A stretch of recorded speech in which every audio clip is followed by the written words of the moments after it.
दोस्तों, इस दुनिया में जो आया है वो एक न एक दिन जाएगा। लेकिन क्या कभी आपने सोचा है जाने से पहले क्या होता है? क्या कोई संकेत मिलता है?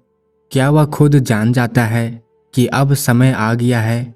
और अगर कोई जानता भी हो तो वह अपने आखिरी शब्दों में क्या कहेगा? इतिहास में कई महान आत्माएं आई और चली गईं, लेकिन कुछ लोग ऐसे होते हैं जिनका जाना सिर्फ एक अंत नहीं होता बल्कि एक नई शुरुआत होती है।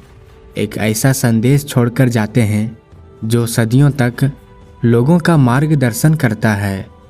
आज हम बात कर रहे हैं एक ऐसे महापुरुष की जिनके आखिरी शब्दों ने पूरी दुनिया को हिला दिया था।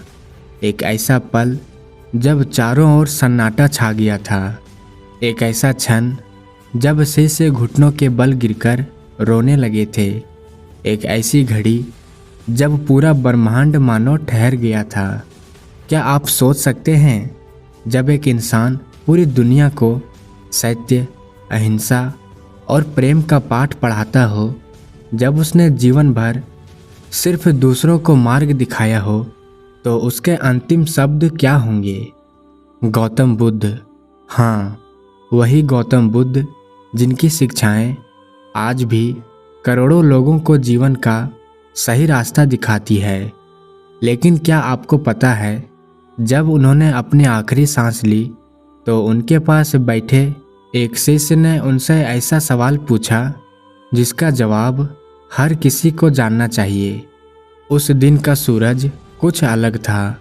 हवाएं धीमी थी। जंगल में अजीब सा सन्नाटा था। हजारों शिष्य एक जगह इकट्ठा थे, लेकिन किसी की हिम्मत नहीं हो रही थी कुछ कहने की। बुद्ध शांत लेटे थे। उनकी आंखों में वही चमक थी, लेकिन उनके चेहरे पर एक गहरी शांति भी थी। तभी उनके प्रिय शिष्य शुभानंद ने कांपते हुए कहा, प्रभु, क्या हम आपको फिर कभी देख पाएंगे? शुभानंद का सवाल सुनते ही माहौल और भी भारी हो गया। सभी शिष्यों की आंखों में आंसू थे, लेकिन वे अपनी भावनाओं को रोककर बुद्ध की ओर देख रहे थे। पूरा वातावरण शांत था। ऐसा लग रहा था जैसे प्रकृति भी बुद्ध के अंतिम शब्दों को सुनने के लिए ठहर गई हो। गौतम बुद्ध ने अपनी हल्की मुस्कान के साथ आंखें खोली। उनके चेहरे पर वही शांति थी जो हर किसी के मन को छू जाती थी। उन्होंने धीमी आवाज में कहा, शुभानंद, मैं शरीर के रूप में यहाँ नहीं रहूँगा, लेकिन मेरा ज्ञान, मेरा मार्गदर्शन और मेरी सीखें हमेशा तुम्हारे साथ रहेंगी। यह सुनते ही शुभानंद की आंखों से आंसू बहने लगे।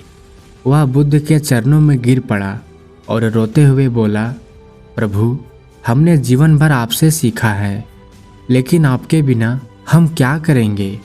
हमें कौन राह दिखाएगा?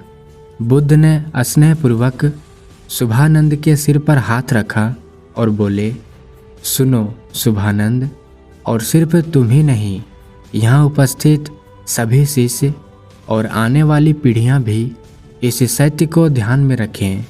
जीवन में इन 5 बातों को कभी मत भूलना।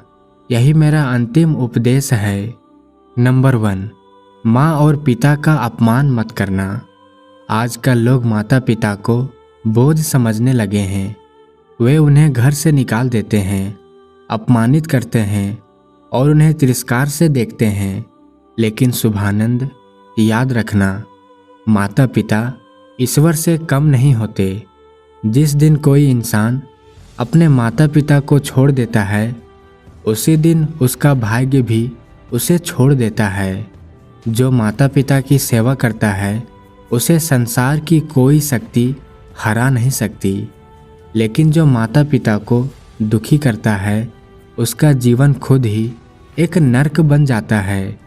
इसलिए हमेशा अपने माता पिता का आदर करो और उनकी सेवा को अपना सबसे बड़ा कर्तव्य समझो। यह सुनते ही कई शिष्यों की आंखों से आंसू बहने लगे। वे अपने माता पिता की याद में रो पड़े। नंबर 2, कभी मत सोचना कि तुम अकेले हो। मनुष्य जब दुखी होता है तो उसे लगता है कि वह अकेला है, लेकिन ये सबसे बड़ा भ्रम है। शुभानंद, याद रखना, कोई भी इस संसार में अकेला नहीं है। जब तुम सत्य के मार्ग पर हो तो सारा ब्रह्मांड तुम्हारे साथ होता है। जो ये सोचता है कि वह अकेला है, वह अपने ही विचारों में कैद हो जाता है। लेकिन जो ये समझता है कि जीवन एक यात्रा है और हर कोई एक दूसरे से जुड़ा हुआ है, वह कभी अकेलापन महसूस नहीं करेगा। इसलिए कभी ये मत सोचना कि तुम अकेले हो। अपनी शक्ति को पहचानो, अपने कर्मों को सुधारो और सत्य के मार्ग पर बढ़ते रहो। शुभानंद बुद्ध की बातें सुनते हुए फूट फूट कर रोने लगा। वह जानता था कि अब उनके प्रभु अधिक समय तक नहीं रहेंगे। नंबर 3, पूजा से ज़्यादा सही आचरण और कर्म पर ध्यान दो। आज लोग घंटों पूजा करते हैं, मंदिरों में जाते हैं, मूर्तियों के सामने सिर झुकाते हैं, लेकिन जब वही लोग बाहर आते हैं तो झूठ बोलते हैं, छल कपट करते हैं और दूसरों का बुरा करते हैं। शुभानंद, याद रखना, पूजा से अधिक महत्वपूर्ण है अपने कर्मों को सुधारना। कोई भी मंदिर में बैठकर भगवान को प्रसन्न नहीं कर सकता जब तक उसका आचरण सही ना हो। असली पूजा वही है जब तुम किसी भूखे को खाना खिलाते हो, किसी दुखी को सहारा देते हो और अपने कर्मों को शुद्ध रखते हो। इसलिए ईश्वर को मूर्तियों में मत खोजो। ईश्वर वहाँ है जहाँ सच्चाई, प्रेम और करुणा है। शिष्यों ने सिर झुका लिया। वे समझ चुके थे कि सच्चा धर्म केवल पूजा में नहीं बल्कि कर्मों में है। नंबर 4, मांसाहार और दूसरों को धोखा देना। संसार में बहुत लोग दूसरों की मेहनत पर जीना चाहते हैं। वे अपने कर्मों की जगह दूसरों को धोखा देने में लग जाते हैं। लेकिन याद रखना, जो जैसा करेगा वैसा ही भरेगा। जो दूसरों को छलाता है उसकी आत्मा कभी शांति नहीं पाती। उसका जीवन एक खोखले पेड़ की तरह हो जाता है जो बाहर से हरा दिखता है लेकिन भीतर से सड़ा हुआ होता है। साथ ही शुभानंद, याद रखना, किसी भी जीव को कष्ट देना, उसका मांस खाना या उसे मारकर अपनी भूख मिटाना सबसे बड़ा अधर्म है। जब कोई मनुष्य किसी निर्दोष जीव को मारकर खाता है तो वह अपने ही अंदर हिंसा और पाप को जन्म देता है। जो अपने पेट के लिए किसी प्राणी का जीवन छीनता है वह कभी भी आत्मिक शांति प्राप्त नहीं कर सकता। मांसाहार केवल शरीर को नहीं बल्कि आत्मा को भी मैला कर देता है। करुणा और दया के बिना जीवन का कोई अर्थ नहीं है। इसलिए हमेशा अहिंसा का पालन करो, करुणा को अपनाओ और किसी भी जीव को हानि मत पहुंचाओ। शुभानंद आंखों में आंसू लिए बुद्ध की बातें सुन रहा था। वहां उपस्थित सभी शिष्य हैरान थे। बुद्ध के शब्दों ने उनके हृदय को झकझोर दिया था। नंबर 5, असफलता से मत डरना और सफलता पर अहंकार मत करना। जीवन एक चक्र की तरह है, कभी हम ऊपर होते हैं कभी नीचे, लेकिन याद रखना असफलता अस्थायी नहीं होती।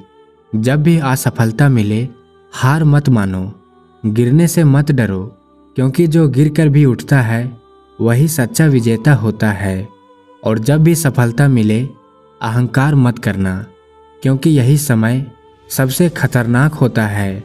जो इंसान सफलता के नशे में खो जाता है उसका विनाश निश्चित है। इसलिए ना तो असफलता से डरना, ना ही सफलता पर घमंड करना। बस अपने कर्म करते रहो और समय के प्रवाह को समझो। गौतम बुद्ध की बातें सुनकर शुभानंद पूरी तरह टूट चुका था। उसके आंसू रुकने का नाम नहीं ले रहे थे। उसने कांपते हुए कहा, प्रभु आप हमें छोड़कर मत जाइए। बुद्ध ने मुस्कुराकर कहा, शुभानंद मैं कहीं नहीं जा रहा। मैं हर उस इंसान के अंदर रहूँगा जो सत्य, अहिंसा और प्रेम के मार्ग पर चलेगा। मैं हर उस दिल में रहूँगा जो दूसरों की सेवा करेगा। मैं हर उस आत्मा के साथ रहूँगा जो सच्चाई और करुणा को अपनाएगा। इसलिए मुझे खोजने के लिए किसी मंदिर में मत जाना, मुझे अपनी आत्मा में खोजना। इतना कहते ही गौतम बुद्ध ने अपनी आंखें बंद कर ली और एक गहरी शांति फैल गई। शुभानंद और बाकी शिष्य घुटनों के बल गिर पड़े। पूरा जंगल रो रहा था, पेड़ सिसक रहे थे। ऐसा लग रहा था जैसे पूरा ब्रह्मांड मौन हो गया हो। लेकिन बुद्ध चले गए, एक ऐसी सीख देकर जो सदियों तक लोगों का मार्गदर्शन करती रहेगी। दोस्तों, आज भी जो इन 5 बातों को अपनाता है वह जीवन में कभी नहीं हारता। बुद्ध शरीर से भले ही ना रहे हो, लेकिन उनका ज्ञान, उनका प्रेम और उनकी करुणा आज भी हमारे बीच जीवित है। अब आपकी क्या राय है? आप अपनी राय कमेंट बॉक्स में ज़रूर बताएं। और वीडियो में यहाँ तक बने रहने के लिए आप सभी का बहुत बहुत धन्यवाद। और हो सके तो इस वीडियो को अपने दोस्तों के साथ शेयर ज़रूर करें। मिलते हैं किसी एक और नए कहानी में एक अच्छे सीख के साथ। तब तक के लिए आप अपना ख्याल रखें।